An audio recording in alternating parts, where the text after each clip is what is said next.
గుర్తు చేసుకుందాం ఒక్క మాట.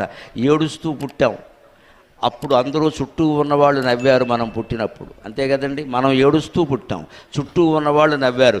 వెళ్ళిపోయేటప్పుడు మనం నవ్వుతూ వెళ్ళిపోవాలి. చుట్టూ ఉన్నవాళ్ళు ఎలాగూ ఏడుస్తారు, తప్పదు, అదే జీవితం. వాళ్ళు నవ్వుతూ ఉండగా మనం ఏడుస్తూ పుట్టాం. వెళ్ళేటప్పుడు మనం నవ్వుతూ వెళ్ళిపోవాలి, జీవితం పట్ల సంతృప్తితో వెళ్ళిపోవాలి. ఇంకా పిచ్చి కోరికలు మిగిల్చుకుని అది అవ్వలేదు ఇది అవ్వలేదు ఏది అవ్వదు, ఇంకా వెళ్ళిపోవడమే. ఉన్నవాళ్ళు ఏడుస్తున్నారంటే అర్థం ఏంటి? మనం మంచివాళ్ళం అన్నమాట. కాకపోతే ఎందుకు ఏడుస్తారు?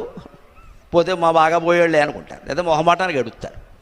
నిజంగా బాధపడుతున్నారంటే మనం అంత మంచివాళ్ళం, అనుమానం ఏం లేదుగా. అందుకని వాళ్ళు బాధపడుతూనే ఉంటారు, మనం నవ్వుతూ వెళ్ళిపోవాలి. అంటే మధ్యలో జీవితం నువ్వు ఎలా గడిపోవయ్యా, 10 మందికి ఉపయోగపడేలా గడిపితే ఇలాగే జరుగుతుంది, అనుమానం ఏముంది. ఉన్న సొమ్ము ఎక్కువగా ఉంటే అక్రమ సంపాదన దేనికి పని లేక రేపు పొద్దున్న పేపర్లో మన అక్రమ సంపాదన అంతా బయటపడితే తలెత్తుకోగలవా? బంధువుల్లో మిత్రుల్లో ఎంత అవమానం.